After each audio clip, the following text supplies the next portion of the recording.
Hey fam, and welcome back. Thanks so much for joining me. I am Marshawn Olaniyo, your favorite shift relationship strategist. And today we're talking about the 10 lessons that I learned by not setting boundaries. We're going to jump into it right now.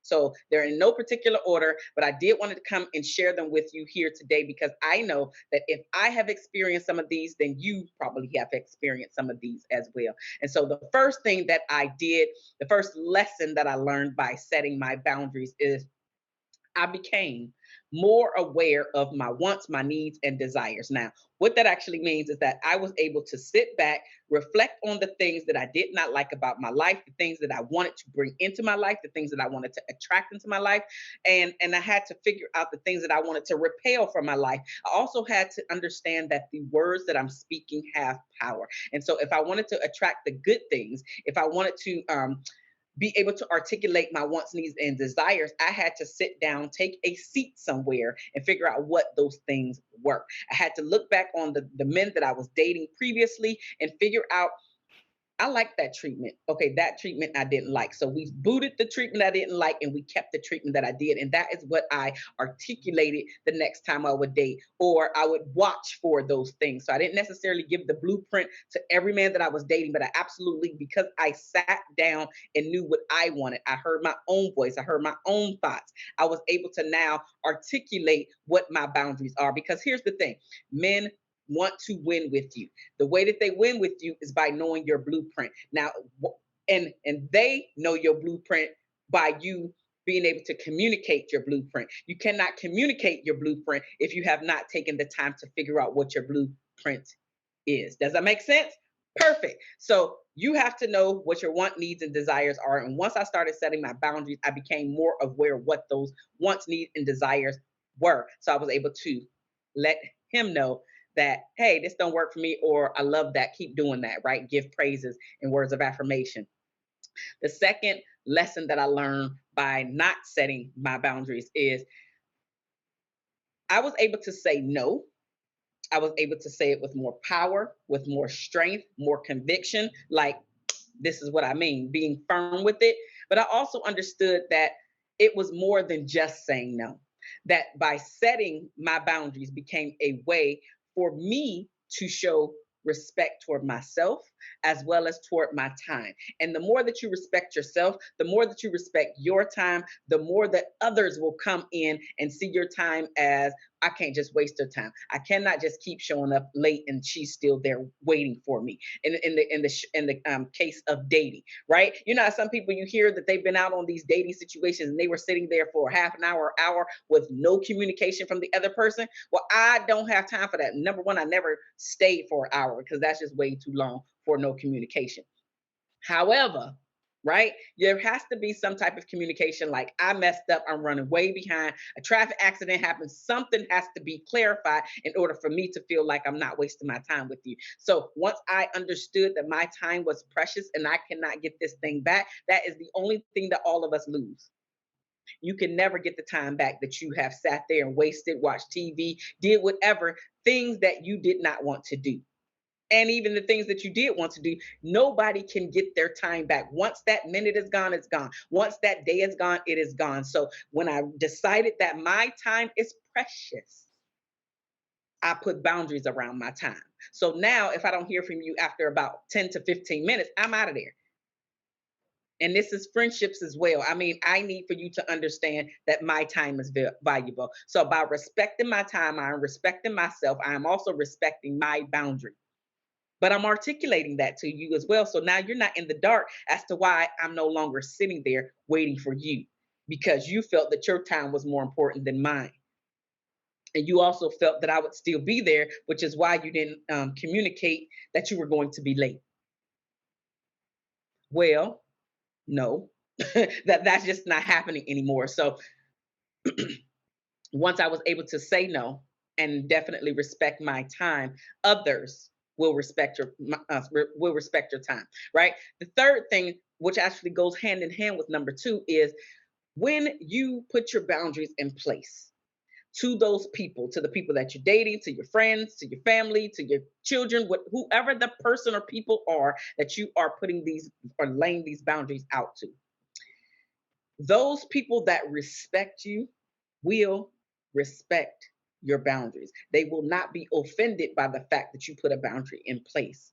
They will not be offended that you enforce your boundary. What actually happens is quite the opposite. They respect you more. They look at you like, oh, okay, again, I can't play with her, right? I have to respect the fact that she said that she don't like X, Y, and Z. So let's go back to the dating example, right? In the dating example, if I didn't hear from you after a period of time, I left, right?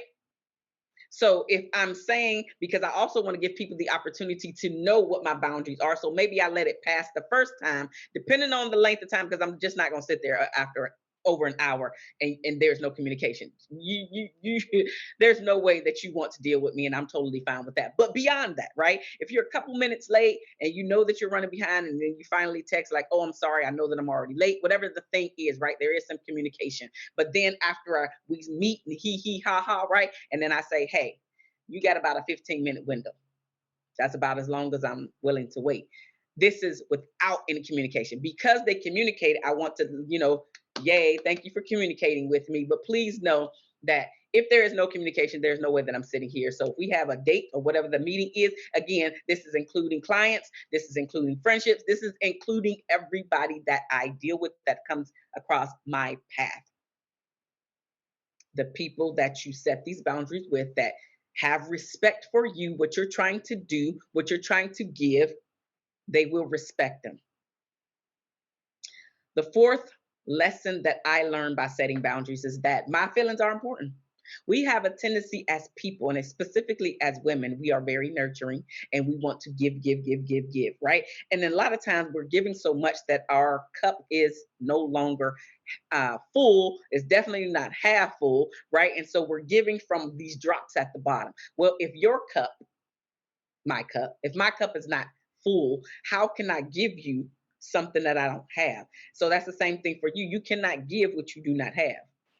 And so, what I really like is the way Oprah put it. She said, "No, I don't even want to give you from my cup. I want to give you from the overflow, the running over part. You can get from the running over part. So, I need to keep my cup full. My feelings are important. Your feelings may be important, but I definitely want you to know that my feelings are important. So, when I say yes to other people, I need to make sure that I'm not saying no to myself. And it's the opposite as well. When I say no to people, I am absolutely saying yes to myself, yes to my time, yes to this event, no to this event, whatever the thing is. Yes, I can speak. No, I can't speak. Yes, I can meet. No, I can't meet. Whenever you're saying yes to one thing, you're absolutely saying no to others. Keep that in mind. Your feelings matter. They are important, and really they're the most important in that particular conversation, because you can only control you only have control over your feelings. They have control over their feelings. They have control over the time that they show up or their time management, etc. So your feelings matter. You are important, and all of it matters.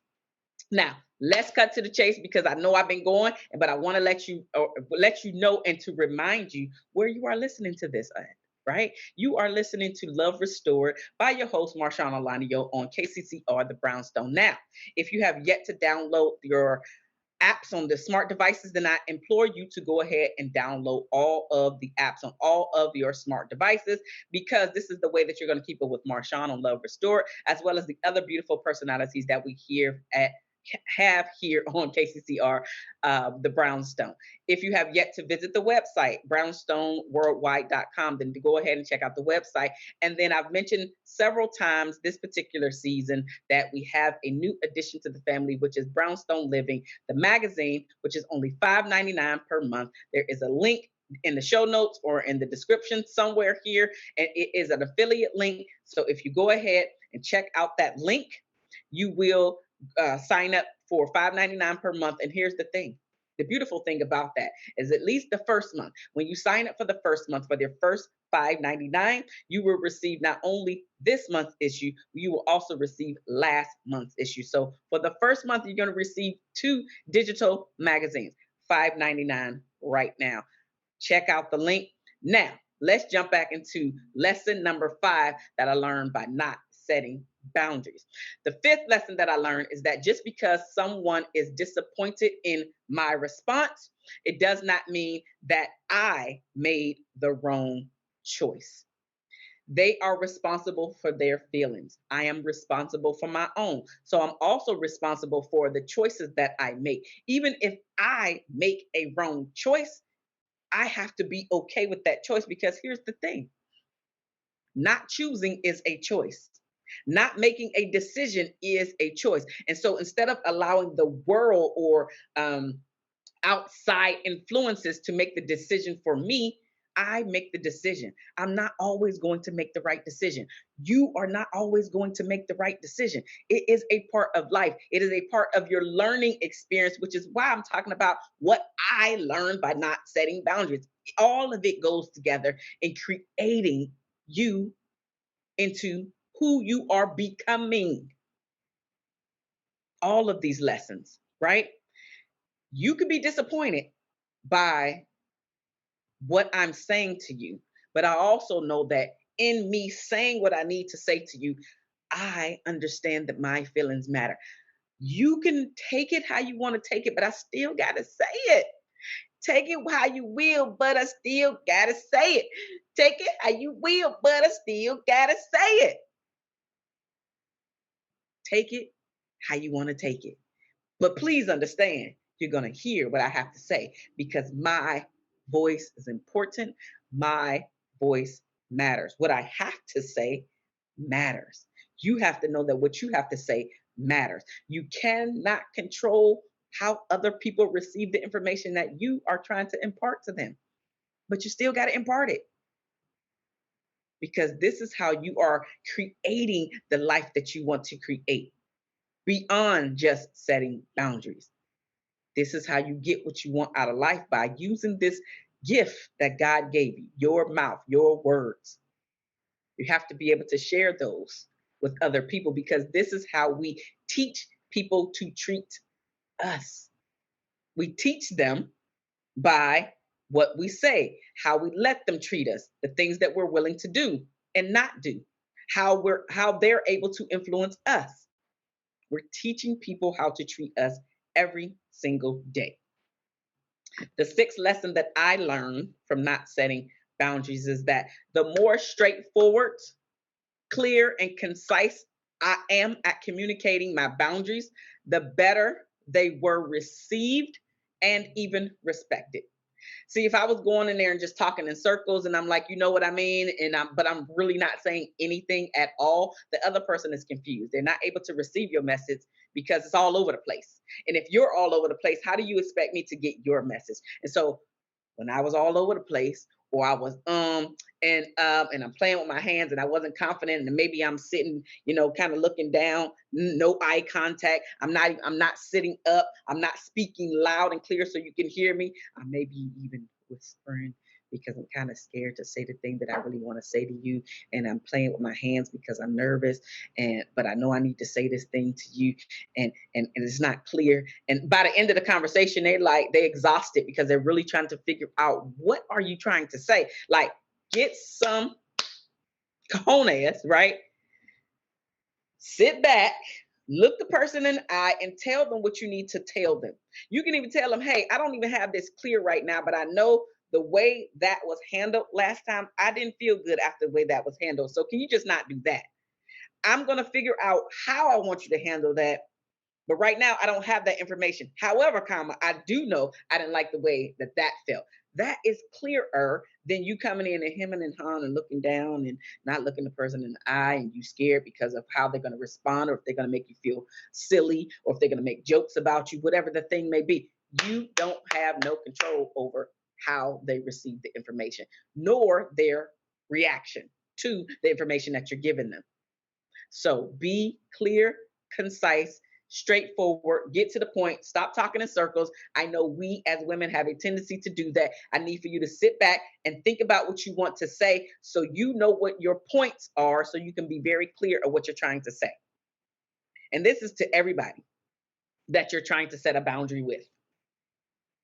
I don't care who they are: husband, wife, sister, brother, mother, daughter, a son, cousins, coworker, boss, whomever the person is, excuse me. Whomever the person is, you need to be able to sit back and say, I did not like such and such. Here's where I'm at with that. Can we try this out? Because you do not only want to complain about what the person is doing, how they're showing up. I want you to speak about the thing that is annoying you and frustrating you. However, I also want you to go in there with a solution. Does that mean that the person has to take your solution on? Absolutely not. However, it gives you the opportunity to open up the door so both of you can have a conversation and it's no longer a monologue. So you can leave your feelings at the door about the thing. I'm focused in on what the thing made me feel and how it made me feel. Didn't like that feeling. I want to articulate how what you did, how what you said, how what you didn't do made me feel. Now, can we do it this way in the future? It does not mean that you're going to get what you're asking for in the future. Again, it opens up the door for now you two to have a conversation about it and then come to a mutual agreement of how this thing will be handled. So there's no reason that you need to keep going on the hamster wheel round and around where you just frustrated because the person will not respect you. But it's because you weren't clear, you weren't concise, you weren't straight to the point. Be straightforward in the things that you're asking for, and then the other person will be able to receive it, and now they have the opportunity to say, I'm going to respect this or not, because just because you have the conversation does not mean that they are going to honor it and respect it. However, that gives you a very good clue to, should you keep this person around? If they're not respecting your boundaries, the decision is yours. But I know for me in my house, if I already have a conversation with you and now you keep doing that thing, you don't have no respect for me. You're not honoring anything that I ask you to do. And so there's no reason for you to be in my life. But that's me. I've gotten to that point where I don't need people in my life that are going to actively, consciously treat me bad. There's the door. I'm good on you. Yeah.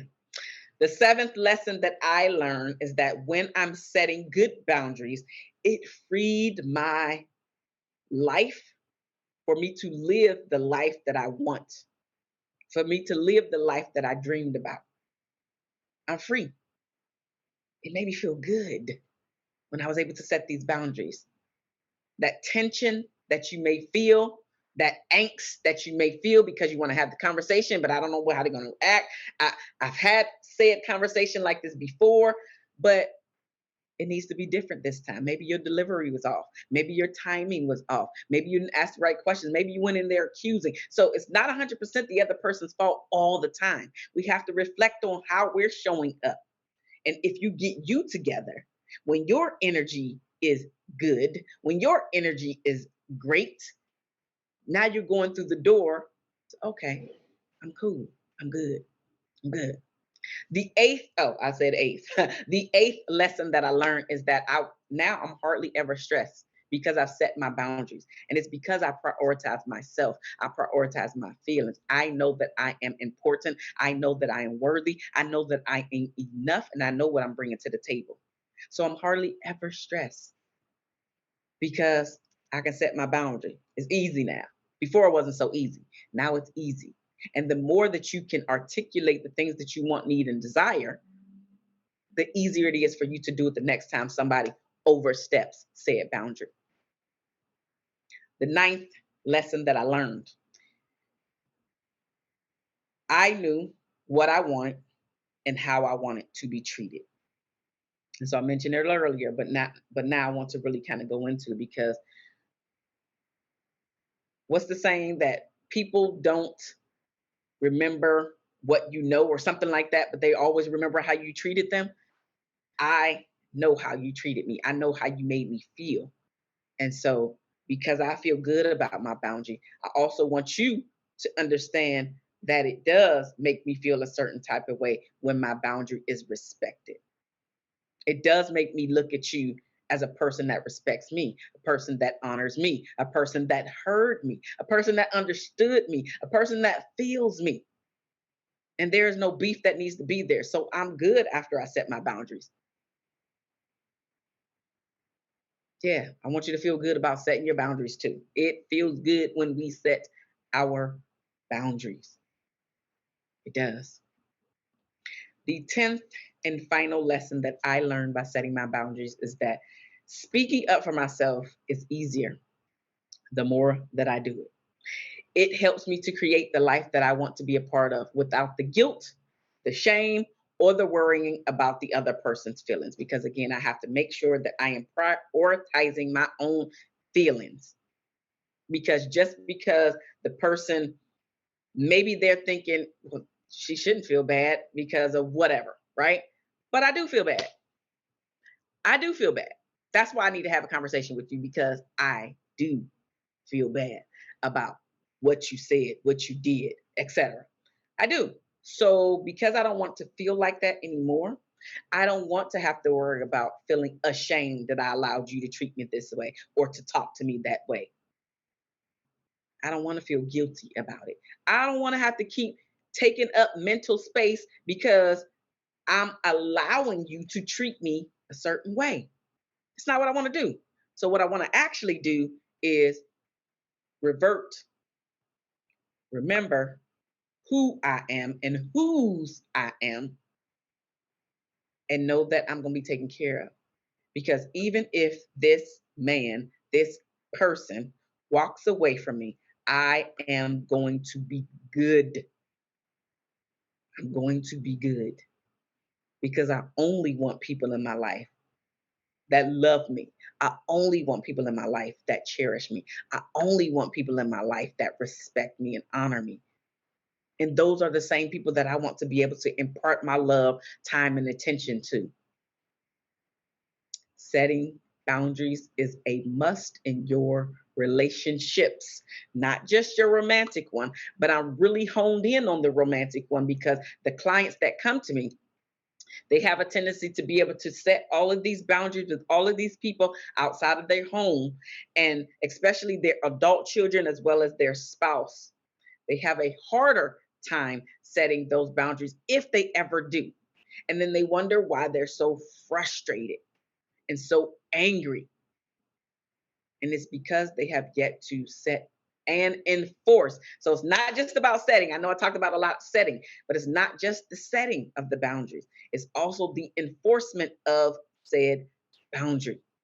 When you say that you're going to do something, if a boundary or a line is crossed, now you got to be willing to do the thing that you said you were going to do.